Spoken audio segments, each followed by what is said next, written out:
Hello दोस्तों, आज मैं फिर से अपने एक नए वीडियो के साथ। और चूँकि पहले मैंने काफ़ी जीएस और करंट अफेयर्स पे बात की है, लेकिन आज मैं सोच रहा हूँ मौसम बड़ा अच्छा है तो आज मैं बरसात के बारे में बात करूँगा। मैंने ऐसी बरसात इन 10 साल के जो 10 साल गुज़र गया उसमें ऐसी बरसात देखी नहीं। हालाँकि पहले इतनी बारिश हुआ करती थी, ख़ास करके सेंट्रल इंडिया में, साउथ इंडिया में, कि लोग 5-5 दिन तक घर में पड़े रहते थे। दिल्ली में हालाँकि बारिश कम होती थी, लेकिन 10 साल पहले भी दिल्ली में अच्छी खासी बारिश हुई होती थी। तो ये बारिश बहुत ही ज़माने के बाद, बहुत टाइम के बाद ऐसी बारिश मिली है, और जो कि एग्रीकल्चर के लिए ख़ास करके जो हमारा राइस है, जो धान पैदा होता है, उस पैदावार के लिए बहुत ही ज़रूरी है।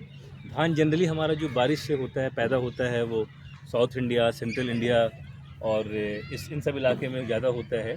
दिल्ली में थोड़ा कम होता है क्योंकि बारिश कंपैरेटिवली कम होती है और यहाँ की जो ज़मीन है ज़्यादा गेहूँ की तरफ वो प्रेफर करते हैं। बट पंजाब जब पहुँचेंगे हम, तो पंजाब में अगर बारिश कम भी हो, लेकिन वहाँ पे कैनाल का जो सिस्टम है उससे होता है।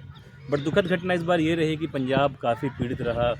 ये जो आपदा आई आपकी, जो बरसात में काफ़ी, और जो पानी से काफ़ी बाढ़ आया उससे आपदा हुआ, तो वहाँ पे तो हमारी डिमेरिट्स ये हुई कि जो हमारी जो धान की खेती कम होगी। लेकिन अगर हम बारिश से साउथ इंडिया या सेंट्रल इंडिया की स्पेसिफिकली बात करें, टिल जो ईस्टर्न यूपी है, तो वहाँ बारिश के कारण काफ़ी अच्छी धान की खेती हुई। दूसरी बात ये भी महसूस करेंगे कि जब हमारी गर्मी पड़ती है हिंदुस्तान में, तो जो जून की गर्मी होती है काफ़ी हॉट होती है, लेकिन ह्यूमिडिटी नहीं होती मई वगैरह में। लेकिन जैसे ही ये मई के पहले, और जब मई जून से जब बारिश शुरू होती है तो काफ़ी ह्यूमिड मौसम हो जाता है और गर्मी बहुत चिपचिपी सी होती है। लेकिन चूंकि बारिश इतनी ज़्यादा इस बार हुई, तो सितंबर के महीने में, जिस महीने में बहुत ह्यूमिडिटी दिल्ली में हुआ करती थी, वो आप पाएंगे कि यहाँ पर ह्यूमिडिटी थोड़ी कम पाई जा रही है।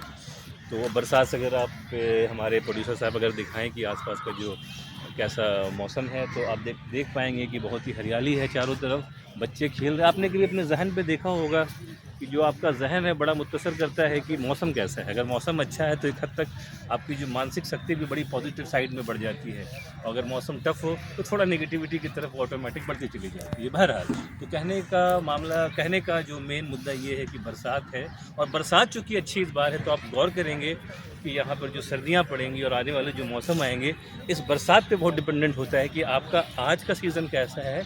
उस पर बहुत सारी चीज़ें डिपेंड करती हैं कि आने वाला टाइम, आने वाला सीज़न भी किस हद से आपके पॉजिटिव वे में प्रोसीड करेगा। तो यही मैं दिखाना चाहता था आपको। और एक इंटरेस्टिंग बात आप ये देखेंगे, चूँकि हम लोग हिंदुस्तान में हैं, तो हिंदुस्तान को जैसे कहा जाता था कि ये सोने की चिड़िया है, और वाकई सोने की चिड़िया। और इसका एक मुख्य रीज़न ये है कि हमारे पास हिमालय है, और चूँकि ये हिमालय होने से हिंदुस्तान में हमें 4 सीज़न मिलते हैं। अगर ये हिमालय नहीं होता तो शायद बहुत सारा पार्ट हमारा रेगिस्तान होता। जैसा कि आप मंगोलिया को देख पाते हैं कि हमारे जो विंड्स के जो बादलें हैं वो मंगोलिया पहुंच नहीं पाती, इसलिए मंगोलिया में गोबी डेजर्ट या कोल्ड डेजर्ट की बात करते हैं, या मंगोलिया के बहुत सारे हिस्से में लोग रह नहीं पाते। बट हिंदुस्तान एक ऐसी जगह है जहाँ पर हिमालय होने के कारण आप 4 सीज़न पाते हैं।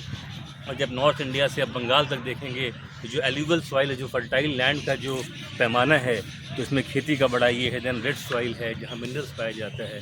तो हिमालय होने के कारण से हिंदुस्तान वाकई एक सोने की चिड़िया के रूप में आज भी स्थापित है। शुक्रिया।